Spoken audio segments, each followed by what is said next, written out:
Warning, this video contains some spoilers for the game's backstory, so if you have yet to play this game, then I'd recommend you go play it before watching this video.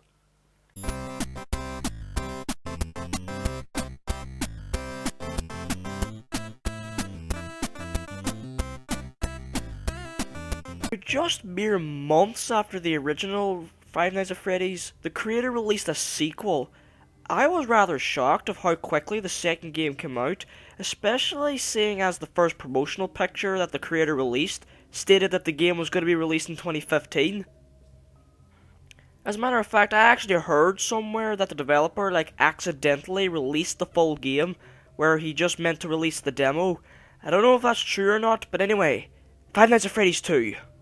So after 2 months, it's longer than it sounds really. Was it worth it? Well, let's take a look. The premise of Five Nights at Freddy's 2 is pretty much identical to the first. The players take on the role of a new watchman of a new restaurant, which, spoiler alert, it actually turns out to be an old restaurant. Yeah, at the end it's revealed that Five Nights at Freddy's 2 is a prequel. Funny thing too is that at the time of the game's release, everyone thought it was a sequel, but then people got to the end of the game and the game was revealed to be a prequel, which I think is fucking brilliant.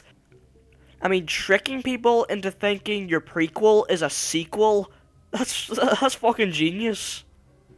Now, one thing I failed to mention in my review of the original Five Nights at Freddy's was the backstory that goes on from behind the scenes.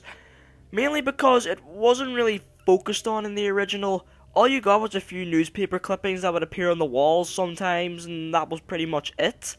However, in this game, it's given more of a larger role in the game, mainly because the guy on the phone would sometimes tell you about the current events that's happening within the restaurant, and occasionally whenever you die, you may sometimes get a death minigame, which kinda gives you a little bit of backstory. Now, the backstory to Five Nights at Freddy's, for some people, is the only reason why they seem to care about this series. Now, to be completely honest, the backstory isn't really that intriguing. It's just a typical murder mystery involving animatronic furry characters. I'm not saying it's horrible or anything, but it's decent enough. It's enough to keep you interested in the game. And I also kind of like it how the creator doesn't actually give away everything about the story in the game and leave certain things up for interpretation. Why do you think there's so many theory videos out there? The gameplay of this game is pretty much the same as the first, but it's changed a little just to the point where it feels like a completely different game. The first major change to the gameplay is that your camera no longer uses up power. All of your power now goes into the vent lights and your flashlight. And the second is the lack of doors. Now, if anyone who played the first game, you would know that the doors are your only ways of defending yourself. However, in this game, instead of doors, you're actually given a Freddy mask that will trick the animatronics into thinking that you're one of them. It doesn't work on all of them, but it works on most of them. So, using the cameras no longer require power, which should encourage players to use them more.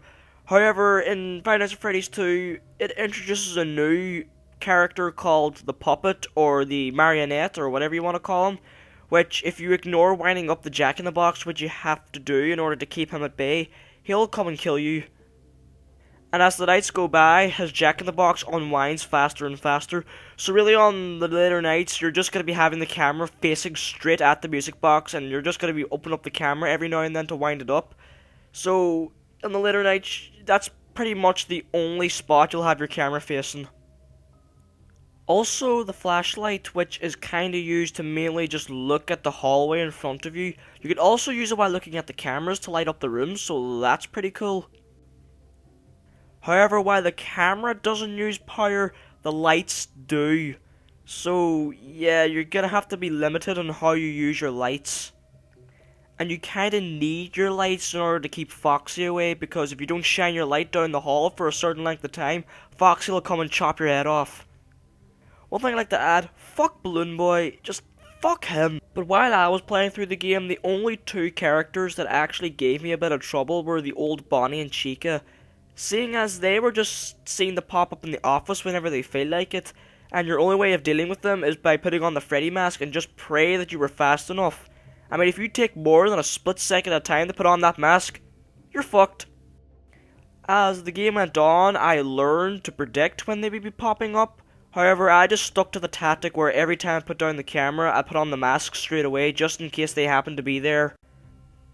Another thing that really fucking irritated me about this game is these fucking letterboxes. I'm sorry about the gameplay you're seeing right now and these giant ass letterboxes. Just for some reason the game has these. I don't know why. The first game didn't have these, so why does the second game have it? You think by 2014 there would be some kind of standard for that? Notice how I never made a comment about how freaked out I was like I did in my last review. Well, to be completely blunt, this game didn't really scare me at all. Granted, some of the character designs are pretty freaky, but overall the game isn't scary to me. Maybe that's just me, but I see a lot of people are still freaked out about this game. One thing that really kills it is that the environments compared to the first game are really nicely lit for the most part, and that kinda makes the game lose its scare factor a little. And on the later nights, the animatronics are coming at you so fast that it doesn't scare you, it just overwhelms you. However, in overall fun factor, I enjoyed the second game more. If I chose to replay the first or the second, I would definitely choose the second. Not because of the backstory, not because of the annoying jump scares, it's because, for some odd reason, I had more fun with this game. And that's kinda why I prefer the second game over the first.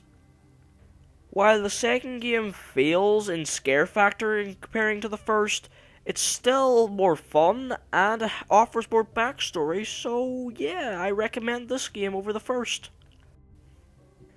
So next up in this little series of reviews, I'm going to be reviewing Five Nights at Freddy's 3. Now, this game has received some pretty mixed opinions, so I am pretty skeptical going into this one, but hopefully it'll be good, or if not better than the first two. But, well, we'll just have to find out in my next video. So yeah, see ya.